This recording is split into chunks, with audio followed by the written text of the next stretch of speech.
அறிவை வளர்க்கும் கல்வி ஒரு நாட்டின் வளத்திலே ஆகப்பெரிய வளம் அறிவு வளம். அந்த அறிவை ஏழை பணக்காரன் உயர்ந்தவன் தாழ்ந்தவன் என்று பாகுபாடின்றி சரியாக சமமாக தரமாக கொடுத்து விட்டோம்.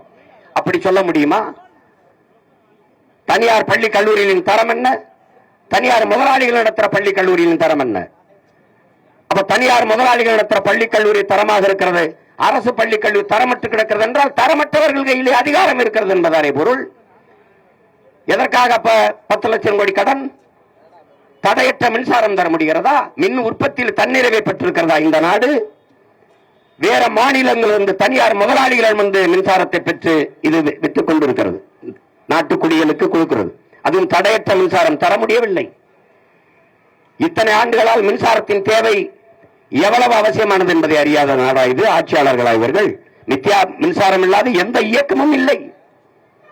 அந்த மின்சாரத்தில் உற்பத்தியில் தன்னிறைவடைய தடையற்ற மின்சாரம் தான் நாட்டு குடிகளுக்கு கொடுக்க திட்டம் இருக்கிறதா? நிறைவேற்றி இருக்கிறதா? இல்லை.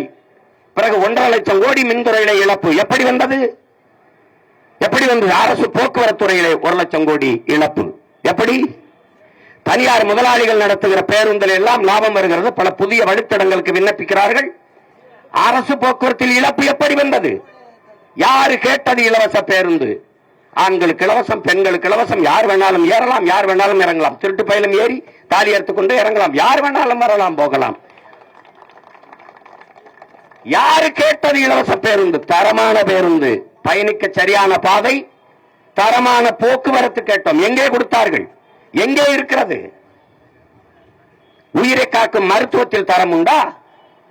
முதலமைச்சருக்கு முடியவில்லை என்றால் அப்போலோ, அமைச்சருக்கு முடியவில்லை என்றால் காவேரி, மற்றொரு அமைச்சருக்கு முடியவில்லை என்றால் எம்ஜி ராமச்சந்திரா மருத்துவமனைக்கு போவார்கள். அப்ப அரசு மருத்துவமனை ஏன் தரமில்லை? தரமில்லை. அப்ப தரமற்ற மருத்துவமனையை எதுக்காக நடத்துகிறார்கள்? அதற்கு எத்தனை ஆயிரம் கோடி நிதியை ஒதுக்குகிறீர்கள்? அப்ப அந்த நிதி எங்கே போகிறது?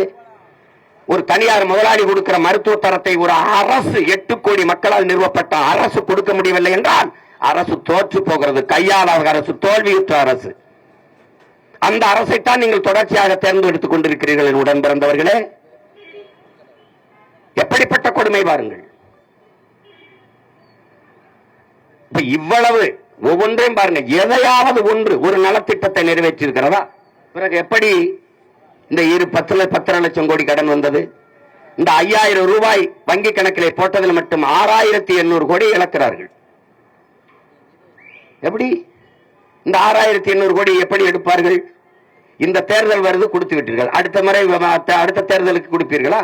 அடுத்த முறை அடுத்த ஆண்டு கொடுப்பீர்களா? இந்த ஆண்டு கொடுக்கிறீர்களா? அடுத்த ஆண்டு வங்கியில் கணக்கு போடுவீர்கள், அப்ப போடுவீர்கள், 5000 போடுவீர்களா? எப்படி போடுவீர்கள்? படிக்க போகிற கல்லூரிக்கு போகிற பெண்களுக்கு 1000 3 ஆண்டு கொடுப்பீர்கள். படித்து முடித்து விட்டவர் 1000 யார் கொடுப்பா? அப்ப அந்த 1000 ரூபாய்க்கு என்ன கொடுக்கணும்? வேலை கொடுக்கணும். அதுக்கு திட்டம் இருக்கா? இல்லை. அப்ப எதை நோக்கி இந்த நாடை நகர்த்தி கொண்டு போகிறார்கள்? நாடெங்கிலும் மது, சகிக்க முடியாத மது, திரவ போதை, திடப்போதை, கஞ்சா, அவின், கொக்கைன், இப்படி பல திடப்போதை, திரவ போதை, சாராயம், விஸ்கி, ரம்மு, பீர், பிராண்டி என்று போதை அரசு விற்கிறது. அரசு அங்கீகரித்து விற்கிறது. கஞ்சா, கொக்கைன் இதெல்லாம் விற்பது அரசுக்கு தெரியாதா? இவர்களால் தடுக்க முடியாதா? நாடெங்கிலும் கொலை, கொள்ளை. 6 வயது குழந்தையும் வன்புணர்வு செய்து கொல்லப்படுகிறாள். 60 வயசு அம்மாவும் வன்புணர்வு செய்து கொல்லப்படுகிறாள். 17 வயசு பிள்ளை, படிக்க போற பிள்ளையும் வன்புணர்வு செய்து கொல்லப்படுகிறாள். வீட்டை விட்டு ஒருவன் வெளியே வர முடியுமா என்ற பாதுகாப்பற்ற சூழல். நடுச்சாலையில் வச்சு வெட்டி எறிகிறான். அப்ப எதை நோக்கி இந்த நாடு செல்கிறது? எப்படிப்பட்ட ஆட்சி முறையை இவர்கள் நடத்தி கொண்டிருக்கிறார்கள்? மதுவை வைத்துக் கொண்டு, அரசே மதுவை வித்துக் கொண்டு, பெண்களுக்கான பாதுகாப்பு என்பதும் சட்டம் ஒழுங்கும் என்பதும் வேடிக்கையானது. ஒரு வெற்றி பேச்சு, வெட்டி பேச்சது. எப்படி காப்பாற்றுவீர்கள்? குற்றம் செய்கிற, குற்றச்செயலில் ஈடுபடுகிற 95 பேருக்கு மேலே நிறைந்த போதையில் இருக்கிறான். ஒன்னு திடப்போதை அல்லது திரவ போதையில் தான் செய்கிறான். தன்னை மறந்த நிலையில் இவ்வளவு குற்றங்களையும் செய்கிறான். இந்த நாடே ஒரு குற்ற சமூகமாக மாறி நிறுத்தப்பட்டிருக்கிறது. இதை எப்படி தடுப்பது? யார் தடுப்பது? இதையெல்லாம் பார்த்து பார்த்து சகித்து பொறுக்க முடியாமல் தான் உங்களிடமிருந்தே உங்களுக்காக கிளர்ந்து எழுந்து வந்தோம் என் உடன் பிறந்தார்களே. எப்படியாவது இந்த நிலையை மாற்ற வேண்டும் என்று இவர்களுக்கெல்லாம் எதையாவது கொடுத்து மிக்சி கொடுத்து, கிரைண்டர் கொடுத்து, அண்டா கொடுத்து, பரிசு பட்டி கொடுத்து, சிலிண்டர் கொடுத்து, எதையாவது கொடுத்து உங்களை ஏமாற்ற வேண்டும் நினைக்கிறார்கள். இந்த நிலையிலிருந்து எப்படியாவது எம் மக்களை மாற்ற வேண்டும் என்று நினைக்கிறோம். இது ரெண்டுக்கும் தான் இந்த தேர்தலிலே போட்டி. இவ்வளவு பிரச்சனைகள் இந்த நாடு எதிர்கொள்கிற எல்லா பிரச்சனையும் தந்தது இவர்கள். இதை தீர்க்க வேண்டும் என்று வந்தவர்கள் நாங்கள். இரண்டு பேருக்கும் தான் இந்த தேர்தலிலே போட்டி. அவர்கள் வாக்குக்கு காசு கொடுப்பார்கள். நாங்கள் பணத்துக்கு வாக்கு, நம் இனத்துக்கு தூக்கு என்ற கொள்கையை கொண்டவர்கள். காசை வாங்கி கொண்டு வாக்கு போடுவது என்பது அவமானகரமானது. மதிப்புமிக்க நம் உரிமையை சில ரொட்டி துண்டுகளுக்காக விற்பதென்பது உலகில் அவமானகரமானது என்கிறார் அண்ணல் அம்பேத்கர் அவர்கள். வாக்குக்கு காசு கொடுப்பவன் பாவி, அந்த காசை வாங்கி கொண்டு ஓட்டு போடுவன் தேச துரோகி என்கிறார் நம்முடைய தெய்வ திருமகன் தாத்தா முத்துராமலிங்க தேவர் அவர்கள். பேரறிஞர் அண்ணா அவர்கள் தங்கத்தை யாராவது தவிட்டிற்கு விற்பானா என்று கேட்கிறார்கள். ஜனநாயகத்தில் மக்களாட்சியை ஏற்றுக்கொண்ட நாட்டிலே மதிப்புமிக்க உரிமை, மக்களிட்ட இருக்கிற வலிமையான கடைசி உரிமை வாக்குதான்.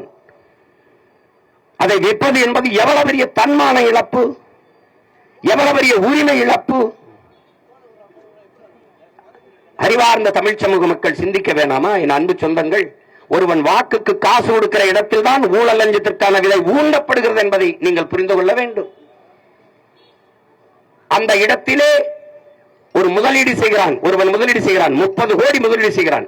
இப்ப இந்த திருத்தணி தொகுதியிலே போட்டியிடுவோம், 25 கோடி 30 கோடி செய்கிறான். ஒரு ஓட்டுக்கு 500 1000 என்றால் 30 கோடி முதலீடு செய்கிற ஒரு முதலாளி லாப தேவைக்கு முதலீடு செய்வானா, மக்கள் சேவைக்கு முதலீடு செய்வானா என்பதை அறிவார்ந்த என் அன்பு சொந்தங்கள் சிந்தித்து பார்க்கணும். அந்த இடத்திலே வாக்குக்கு காசு கொடுக்கிற இடத்திலே சேவை என்கிற சொல் செத்து விழுகிறது, லாப தேவை என்கிற சொல் பிறந்து விழுந்துகிறது, எழுந்துகிறது. அங்கே மாண்புமிக்க ஜனநாயகம் கொலை செய்யப்பட்டு கேடுகட்ட பணநாயகம் உயிர்த்து எழுகிறது.